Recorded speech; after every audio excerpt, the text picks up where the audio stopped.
अस्सलाम वालेकुम viewers, welcome back to my channel. Recipe को स्टार्ट करते हैं। मैंने डाला था पैन के अंदर ऑयल, तकरीबन हाफ कप ऑयल ऐड किया था। ऑयल को अच्छा सा गर्म कर लेना है। इसके बाद मैंने इसके अंदर डाली है कलेजी। यहाँ पर मैंने चिकन की कलेजी इस्तेमाल करी है। जब इसका कलर चेंज हो जाएगा इस तरीके से, तो फिर हम इसके अंदर डालेंगे 2 टेबल स्पून भर के लहसुन अदरक। यहाँ पर आपने फ्रेश लहसुन अदरक डालना है। कूट के आपने पिसा हुआ लहसुन अदरक इसमें ऐड नहीं करना, उसी टाइम कूट के आपने इसमें ऐड करना है। इससे ये होता है कि कलेजी के अंदर बहुत अच्छी सी खुशबू आती है। और किसी को स्मेल लगती है कलेजी के अंदर, तो वो भी फ्रेश लहसुन अदरक अगर हम इस्तेमाल करते हैं तो वो नहीं आती। इसके साथ मैंने इसके अंदर डाला है टमाटर। टमाटर को मैंने एक लिया था, उसके छोटे पीसेस कर लिए थे ताकि वो जल्दी से गल जाए, क्योंकि कलेजी जो होती है चिकन की वो जल्दी गल जाती है। तो इस तरह हमारे टमाटर भी जल्दी से गल जाएंगे। छोटे छोटे पीसेस करके मैंने इसमें डाले हैं। एक टमाटर डाला था मैंने।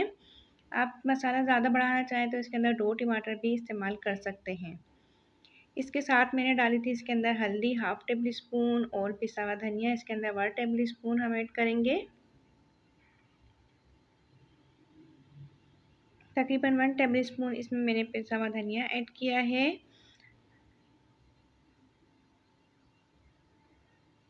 अगर आप लोग चैनल पर मेरे नए हैं तो चैनल को सब्सक्राइब करें और वीडियो को लाइक करें। अगर आपको वीडियो मेरी पसंद आती है तो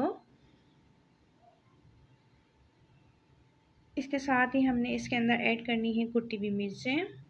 कुटी हुई मिर्चें भी मैं इसके अंदर 1 टेबल स्पून इसके अंदर ऐड करूँगी। आप थोड़ा सा स्पाइसेस खाना चाहें तो और इसके अंदर ऐड कर लें।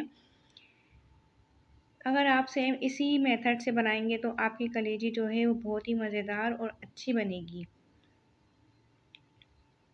सभी मसालों को अच्छे से फ्राई कर लेंगे। पानी इसके अंदर ऐड करने की ज़रूरत नहीं है। कलेजी का अपना पानी भी इसके अंदर होता है, और जो हमने टमाटर डाले हैं उसमें से भी कुछ पानी निकलता है। उसी के अंदर हमारी जो कलेजी है ये बहुत अच्छे से फ्राई हो जाएगी और अच्छे से गल जाएगी। इसके साथ मैंने हाफ प्याली जो है वो दही इसके अंदर ऐड किया है। दही को हमने अच्छे से फेंट लेना है। अगर आपका दही थोड़ा सा खट्टा हो तो कलेजी का जो फ्लेवर है वो और अच्छा आता है।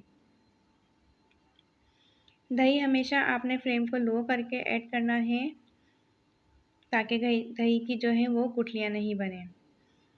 बस हम इसको अब थोड़ी सी देर के लिए कवर करेंगे, तकरीबन 5 से 7 मिनट के लिए, ताकि इस जो हमारी कलेजी है वो अच्छे से गल जाए और इसका मसाला जो है वो भी बहुत अच्छे से भुन जाए। 5 से 7 मिनट के अंदर तकरीबन हमारी कलेजी जो है वो बहुत अच्छे से गल जाएगी।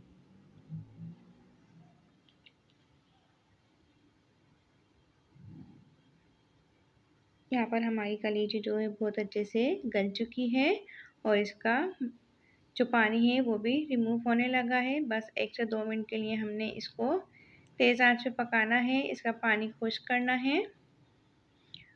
यहाँ पर मैंने डाला है इसके अंदर धनिया, ज़ीरा और काली मिर्ची सब मिला के तकरीबन 2 टेबल स्पून ये था, वो मैंने इसके अंदर ऐड किया है। आपने धनिया, ज़ीरा और काली मिर्ची को लेना है, तवे पे हल्का सा भूनना है, फिर इसको पीस लेना है, वो इसके अंदर ऐड करना है इस टाइम पे।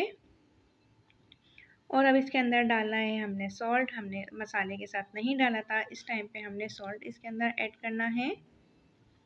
तकरीबन 1 टेबल स्पून सॉल्ट मैंने इसके अंदर ऐड किया है। सभी मसालों को हमने अच्छे से भून लेना है। इसकी बहुत अच्छे से हमें भुनाई करनी है, जहाँ तक कि इसका जो ऑयल है वो ऊपर आ जाए। यहाँ पर आप देख सकते हो कि इसका जो ऑयल है वो ऊपर आ गया है। मैंने 2 से 3 अदद ये हरी मिर्चें इसके अंदर बारीक वाली ऐड की हैं। बीच में से इसको कट कर लेना है।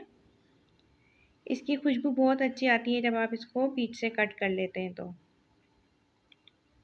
मज़ीद 1 से 2 मिनट के लिए हम इसको भूनेंगे। बस यहाँ पर जो है हमारी कलेजी बहुत अच्छे से भुन गई है। रोगन भी इसका सब ऊपर आ गया है। फ्लेम को करने लगे हैं ऑफ और अपनी कलेजी को हम यहाँ पर निकाल लेंगे। बहुत ही मज़ेदार सी कलेजी, हमारी फ्राई कलेजी तैयार हो गई है। इसके ऊपर डालेंगे लेमन और ऊपर से डालेंगे थोड़ा सा हरा धनिया। अगर आपको वीडियो अच्छी लगे तो लाइक करें, शेयर करें, सब्सक्राइब करें। Thank you.